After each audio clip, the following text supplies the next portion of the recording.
Kembali lagi dengan Chandra yang akan membeli rumahnya dengan cicilan KPR. Di video sebelumnya, kita sudah tahu bahwa Chandra sudah memilih KPR Syariah. Namun, ia mendapat kabar bahwa perbandingan KPR Syariah dengan KPR konvensional ternyata jauh lebih mahal. Jadi, beneran nggak sih? KPR Syariah lebih mahal ketimbang KPR konvensional?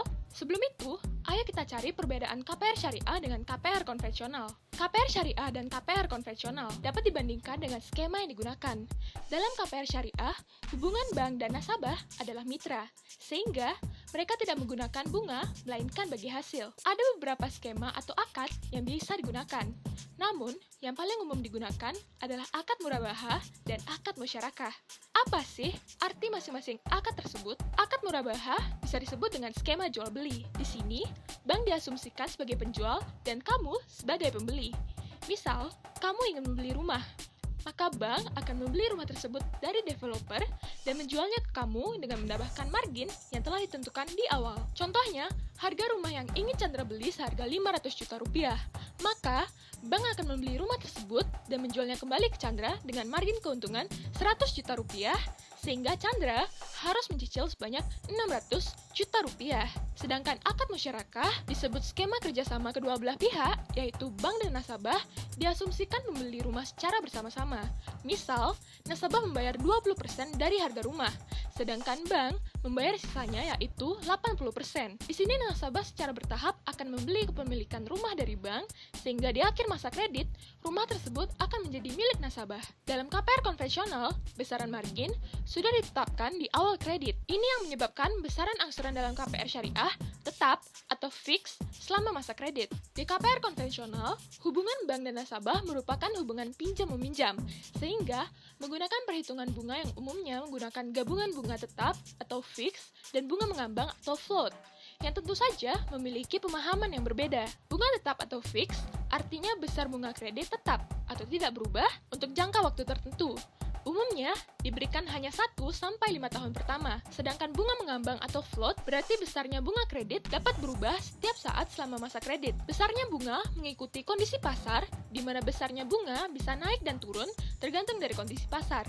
Bunga mengambang akan dikenakan setelah masa bunga tetap berakhir. Bank umumnya akan memberikan bunga yang relatif kecil di awal masa kredit untuk menarik konsumen, dan selanjutnya menggunakan bunga mengambang yang besarannya tidak tentu dan bisa mencapai 2 kali lipat dari bunga tetap atau fix. Contohnya, jika mengambil KPR dengan masa kredit 15 tahun dan 3 tahun pertama bunga tetap 5,99% dan bunga mengambang 12,25%, maka angsuran 3 tahun pertama akan menggunakan bunga tetap dan angsuran selanjutnya memasuki tahun keempat menggunakan bunga mengambang sebesar 12,25%. Chandra akhirnya tahu perbandingan antara KPR Syariah dengan KPR konvensional. Namun, ia masih belum paham mengapa KPR Syariah bisa dikatakan mahal. Maka, Chandra pun melakukan perbandingan lagi. Yang perlu kita perhatikan ketika membandingkan biaya angsuran KPR Syariah dengan KPR konvensional, yaitu kebanyakan orang hanya melihat besaran awal cicilan, tanpa memperhitungkan tahun ke belakang. Misal di 3 tahun awal, KPR Syariah memiliki cicilan yang lebih besar dibandingkan KPR konvensional. Hal ini dikarenakan margin KPR Syariah lebih besar dibandingkan bunga tetap KPR konvensional. Namun, setelah memasuki tahun keempat, cicilan KPR konvensional semakin meningkat, dikarenakan KPR konvensional sudah menggunakan suku bunga mengambang. Selain suku bunga, Chandra menemukan hal lain yang perlu diperhatikan dalam perhitungan KPR, yaitu cara perhitungan bunga. Dan hal ini dibedakan lagi menjadi beberapa metode. Metode efektif, debitur membayar bunga hanya atas sisa pinjaman yang masih dimiliki dan bukan membayar bunga atas dasar plafon peminjaman atau pokok peminjaman. Metode flat, bank menghitung bunga berdasarkan pokok pinjaman awal, bukan berdasarkan sisa pinjaman debitur. Selain itu, tentu Chandra harus tahu apa saja yang harus diperhatikan ketika mengambil KPR. Pertama, Chandra harus tahu cara perhitungan bunga yang digunakan, yaitu metode efektif atau metode flat. Kedua, berapa besar denda keterlambatan pembayaran angsuran. Dan terakhir, berapa besar penalti jika melunasi KPR lebih awal dari perjanjian.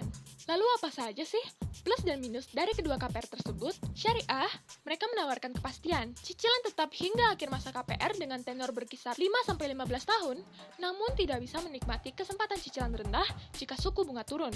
Sedangkan konvensional, mereka menawarkan besaran cicilan fluktuatif mengikuti kondisi pasar, dengan masa tenor bisa mencapai 25 tahun, tetapi bisa mengikuti kesempatan cicilan rendah jika suku bunga turun. Bagi kamu yang ingin kepastian dalam membayar cicilan, maka KPR syariah akan lebih cocok karena tidak perlu memikirkan fluktuatif suku bunga di pasar dan tidak akan kaget jika tiba-tiba angsuran KPR melonjak drastis. Namun, baik KPR syariah maupun KPR konvensional memiliki kelebihan dan kekurangannya masing-masing, sehingga pilihlah yang paling sesuai dengan kondisi kamu.